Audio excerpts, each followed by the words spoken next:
इससे पहले के वीडियो में हमने देखा था कि गैलीलियन ट्रांसफॉर्मेशन किस तरीके से किया जाता है। आज के इस वीडियो में हम इस बात को प्रूफ करेंगे कि जो मोमेंटम है, अगर गैलीलियन ट्रांसफॉर्मेशन किया भी जाएगा तो भी मोमेंटम में कोई इफेक्ट नहीं पड़ने वाला। मीन्स कि एक फ्रेम ऑफ रेफरेंस में जो मोमेंटम रहेगा वही दूसरे फ्रेम ऑफ रेफरेंस में भी रहेगा। तो एक बार समझिए कि कंजर्वेशन ऑफ मोमेंटम होता क्या है, फिर धीरे धीरे चीज़ें आगे को बढ़ेंगी। कंजर्वेशन ऑफ मोमेंटम का मतलब होता है कि जैसे मान लीजिए ये दो बॉडीज़ हैं, ठीक है। ये एक बॉडी है ए और ये दूसरी बॉडी है बी। तो अब देखिए होगा क्या। मान लीजिए इस बॉडी का मास है m1 और इस बॉडी का मास है m2, ठीक है। ये कुछ वेलोसिटी से मूव करती हैं, ये एक दूसरे के आमने सामने। मान लीजिए ये इधर को आती है और ये इधर को आती है। इसकी जो इनिशियल वेलोसिटी है, ठीक है, इनिशियल वेलोसिटी मान लेते हैं u1 और इसकी इनिशियल वेलोसिटी मान लेते हैं u2।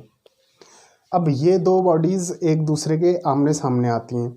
जब ये दो बॉडीज़ एक दूसरे के आमने सामने आएगी तो ये टकराएंगी, कोलाइड करेंगी, ठीक है। तो इसका जो मोमेंटम होगा वो होगा m1 u1, ठीक है। इसको मैं मान लेता हूँ p1 और इसका जो मोमेंटम होगा वो होगा m2 u2, इसको मैं मान लेता हूँ p2। क्योंकि मोमेंटम क्या होता है, mass into velocity, this is said to be momentum, ठीक है। तो इसका मोमेंटम होगा m2 u2, इसका मोमेंटम होगा m1 u1। तो देखिए टकराने से पहले इनका जो टोटल मोमेंटम है वो कितना होगा, वो होगा p1 प्लस p2, ठीक है। इसको मैं लिख लेता हूँ बिफोर कोलिजन, जो यहाँ पे को बिफोर लिख लेता हूँ। तो टकराने से पहले का टोटल मोमेंटम है दो बॉडीज़ का, ठीक। अब देखिए जब ये बॉडीज़ आपस में टकराएंगी, टकराने के बाद ये जब कोलाइड करेंगी, तो कोलाइड करने के बाद देखिए मास में कोई चेंज नहीं आने वाला है। चेंज अगर आएगा तो इनकी वेलोसिटी में आएगा। मान लीजिए टकराने के बाद ये एक पॉइंट पे कोलाइड कर गई, ठीक है। टकराने के बाद मान लीजिए ये इधर को चले जाती है और ये इधर को चले जाती है, कुछ इस तरीके से। तो इसकी जो वेलोसिटी होगी इधर को वो मान लीजिए v1, ठीक है, और इसकी जो वेलोसिटी होगी उसको मान लिया v2।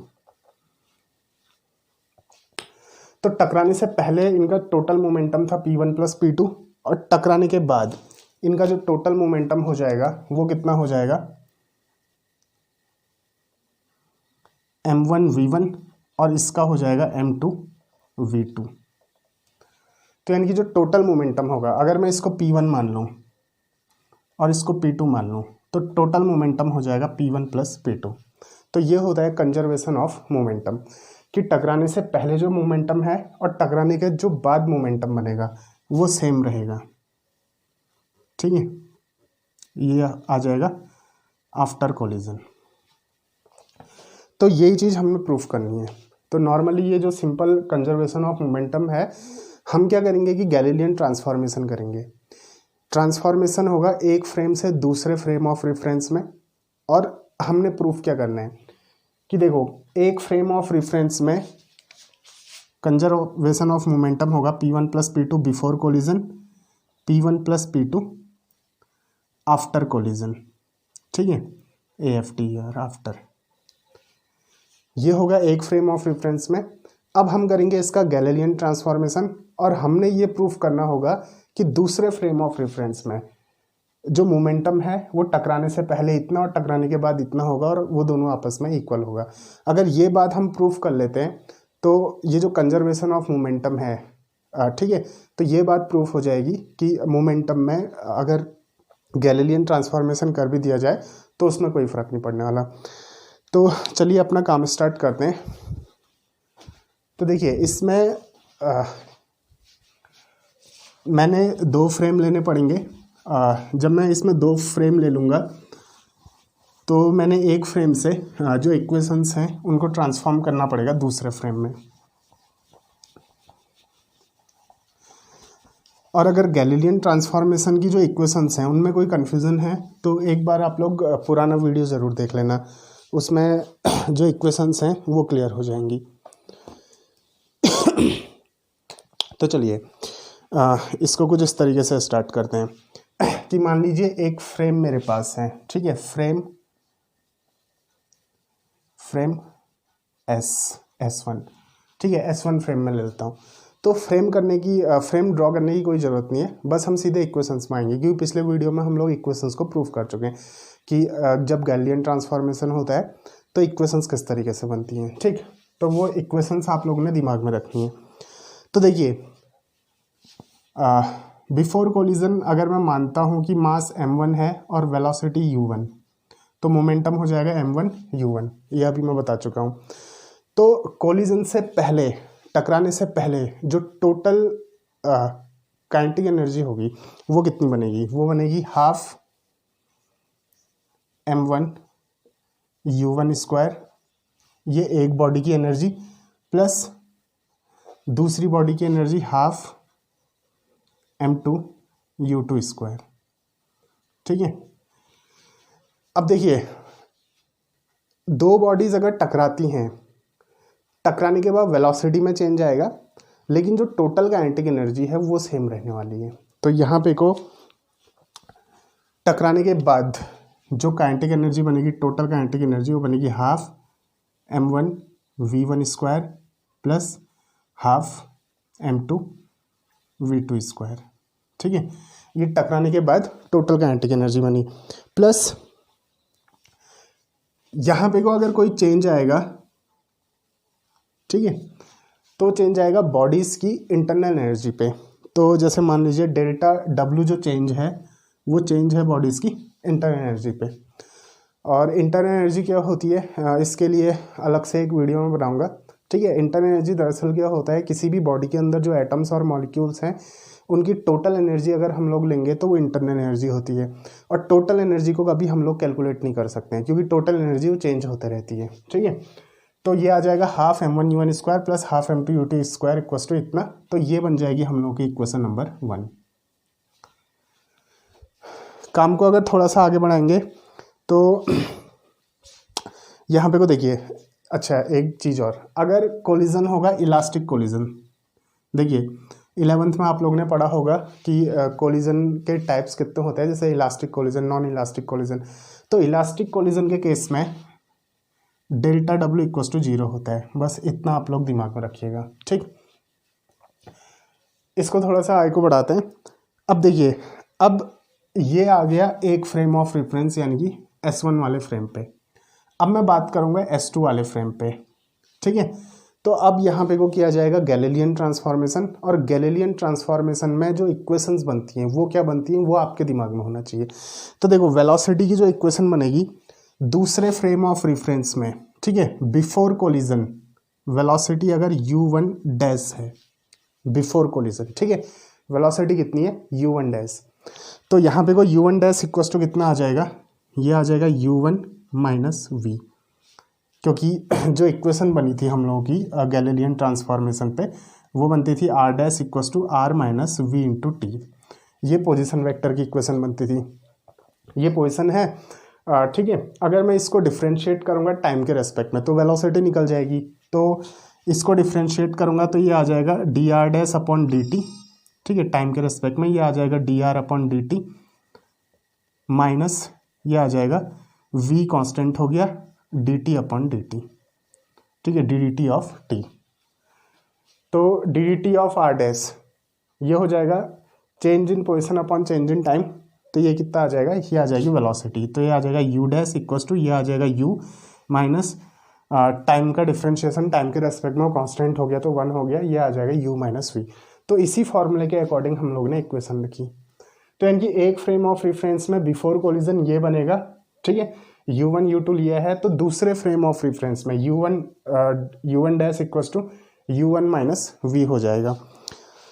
ठीक उसी तरीके से u2 डैश इक्वस टू कितना हो जाएगा, u2 डैश इक्वस टू ये आ जाएगा u2 माइनस v, ठीक है। और v1 डैश इक्वस टू कितना हो जाएगा, v1 डैश इक्वस टू ये आ जाएगा आप लोगों का v1 माइनस v, और v2 डैश इक्वस टू कितना आ जाएगा v2 माइनस v। अब देखिए, दिमाग में ये सवाल पैदा होगा कि ये v क्या चीज़ है, चलो ये तो मान लिया जो ऑब्जेक्ट हैं उनकी वेलोसिटी है बिफोर कोलिजन आफ्टर कोलिजन, ठीक है। तो v क्या चीज़ है, देखो जो दूसरा फ्रेम है तो हो सकता है कि दूसरा फ्रेम कुछ वेलोसिटी से मूव कर रहा हो, तो ये जो v है ये दूसरे फ्रेम की वेलोसिटी है, ठीक है। तो इतना आप लोग दिमाग में रखना। इससे आगे को अगर हम लोग बढ़ेंगे तो एक काम करते हैं।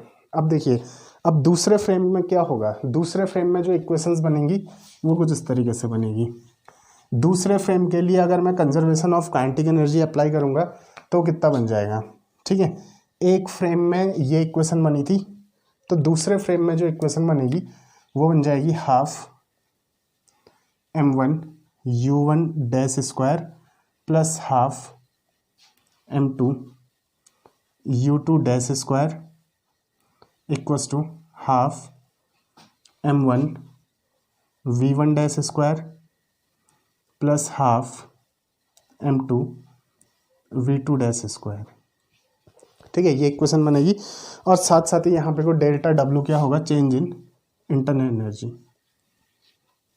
ये बन जाएगा। तो एक काम करो, देखो यहाँ पे को ये है half m1 u1 dash square plus half m2 u2 dash square plus ये सारी इक्वेशन है। इसमें u1 dash u2 dash v1 dash और v2 डैश की वैल्यूज यहाँ से उठा के रख दो, तो ये कितना बन जाएगा, ये बन जाएगा हाफ m1, ठीक है। u1 डैश के बदले आ जाएगा u1 माइनस v इसका square plus half m2 u2 dash के बदले कितना आ जाएगा, ये आ जाएगा u2 minus v, u2 minus v इसका स्क्वायर इक्वल्स टू ये बन जाएगा हाफ m1 v1 डैश के बदले कितना आ जाएगा, v1 माइनस v, ये आ जाएगा v1 माइनस v इसका square plus half m2 v2 dash के बदले कितना आ जाएगा, v2 माइनस v, ये आ जाएगा v2 माइनस v इसका स्क्वायर प्लस डेल्टा W ऐसे ही रहेगा, ठीक है। तो कहानी को थोड़ा आगे को बढ़ाते हैं। देखो ये इक्वेशन आप लोग दिमाग में रखना है, इस इक्वेशन का यूज़ थोड़ी देर में किया जाएगा। तो फिलहाल मैं यहाँ पे को इसको मिटा देता हूँ, हो सके तो इस इक्वेशन को नोट कर लीजिएगा।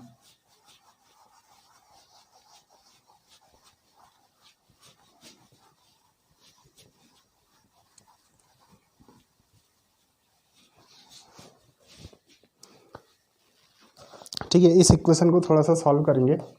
इस इक्वेशन को सॉल्व करेंगे तो ये बन जाएगा हाफ m1 तो ऐसा ही रहेगा, a माइनस बी का होल स्क्वायर वाला फॉर्मूला लगा दो, a square plus B square minus 2ab, तो आ जाएगा हाफ, ये आ जाएगा u1 square plus v square, ठीक है, minus 2 into u1 into v। वैसे ही इसमें हाफ, ठीक है, m2 a माइनस बी का होल स्क्वायर लगाएंगे तो ये आ जाएगा u2 स्क्वायर, ठीक है, plus v square minus 2u2 into v। ठीक वैसे ही आगे को बढ़ेंगे तो राइट साइड में भी उसको सॉल्व कर लीजिए। ये आ जाएगा हाफ, ठीक है, m1, ये आ जाएगा v1 square plus v square, plus v square minus 2v1 into v, ठीक है, प्लस हाफ, इसमें भी अप्लाई कर लीजिए। ये आ जाएगा m2, ठीक है, ये बन जाएगा v2 square plus v square minus 2v2v, साथ साथ ही प्लस डेल्टा W, ये ऐसा ही रहने वाला है, ठीक है। ये इक्वेशन बनी। इसको थोड़ा सा और सॉल्व करेंगे तो ये बनेगा आप लोगों का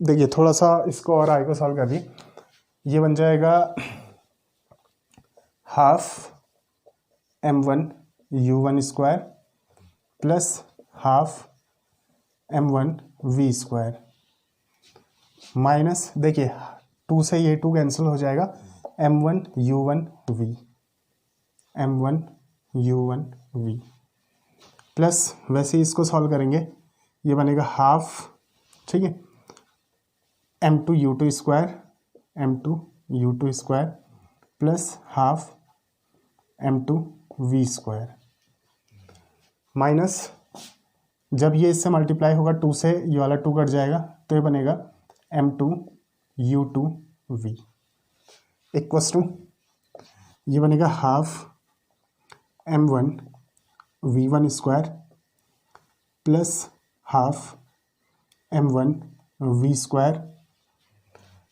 माइनस हाफ, सॉरी माइनस 2 से 2 कैंसिल हो गया, तो ये बन जाएगा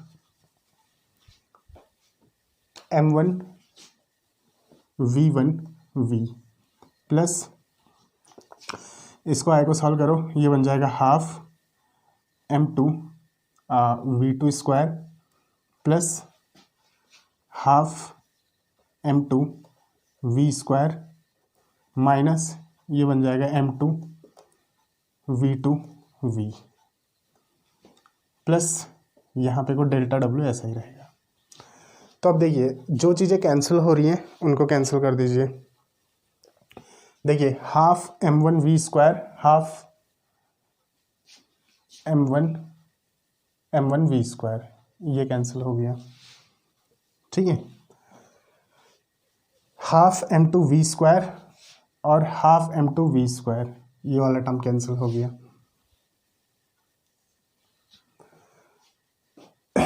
अब जो चीज़ बची उसको आए को और लिख लीजिए। तो इसमें, अच्छा इसमें एक काम करते हैं, जो मैंने आपसे बोला था थोड़ी देर पहले, उस इक्वेशन की वैल्यू रखते हैं। हाफ, इक्वेशन क्या थी, half m1 u1 square plus half m2 u2 square equals to half m1 v1 square plus half m2 v2 square, ये इक्वेशन थी, प्लस डेल्टा w, ये इक्वेशन थी। अब देखिए half m1 u1 square plus half m2 u2 square, ये half m1 u1 square plus half m2 u2 square, इस पूरे के बदले में ये वाली वैल्यू रख देता हूँ, ये वाली वैल्यू पुटअप कर दूंगा। तो ये वाली वैल्यू पुटअप कर दूंगा तो यहाँ पे को कितना आ जाएगा, देखिए ये वाला टर्म प्लस ये वाला टर्म, इन दोनों के बदले मैंने क्या रखा, half m1 v1 square plus half m2 v2 square, ठीक है, प्लस डेल्टा w, इन दोनों के बदले मैंने ये टर्म रख दिया। बचा क्या, एक ये वाला बचा, minus m1 u1 v minus m2 u2 v equals to, ये ऐसा ही रहेगा, हाफ m1 v1 स्क्वायर, ठीक है, प्लस प्लस वाले एक साथ लिख लेता हूँ, half m2 v2 square minus m1 v1 v minus m2 v2 v plus delta w, ये ऐसा ही रहेगा। तो ये पूरी इक्वेशन है। तो इसमें देखो हाफ m1 v1 स्क्वायर से half m1 v1 square cut गया, हाफ m2 v2 स्क्वायर से half m2 v2 square cut गया, डेल्टा w से ये वाला डेल्टा w कट गया। तो बचा क्या, देखो माइनस माइनस कॉमन ले लिया, माइनस माइनस कॉमन ले लिया और माइनस से माइनस वो कैंसिल हो गया, तो बचेगा कितना, m1 u1 v plus m2 u2 v equals to, उस साइड कितना बच जाएगा, m1 v1 v plus m2 v2 v, इन दोनों में v कॉमन ले लिया तो बचेगा कितना, m1 u1 plus m2 u2 equals to, यहाँ पे को v कॉमन ले लिया तो बचेगा कितना, m1 v1 plus m2 v2, इस v से v कट जाएगा, m1 u1 plus m2 u2, ये क्या होगा, m1 u1 क्या हो जाएगा, p1 प्लस ये हो जाएगा p2, ये हो जाएगा b4 equals to m1 v1, ये हो जाएगा P1 प्लस M2V2 क्या हो जाएगा P2, ये हो जाएगा आफ्टर। तो यानी कि देखो जब हमने गैलीलियन ट्रांसफॉर्मेशन किया, गैलीलियन ट्रांसफॉर्मेशन से पहले जो हमारा कंजर्वेशन ऑफ मोमेंटम के अकॉर्डिंग था वो था P1 plus P2 before collision equals to P1 plus P2 after collision. तो ठीक वही चीज़ अभी भी है कि बिफोर कोलिजन और आफ्टर कोलिजन दोनों सेम चीज़ है। तो यानी कि अगर हम गैलीलियन ट्रांसफॉर्मेशन कर भी देंगे तो जो मोमेंटम है वो इनवेरिएंस रहेगा, उसमें कोई फ़र्क नहीं पड़ने वाला है। तो ये था invariance of momentum under Galilean transformation. मिलते हैं अगले वीडियो में। धन्यवाद, नमस्कार।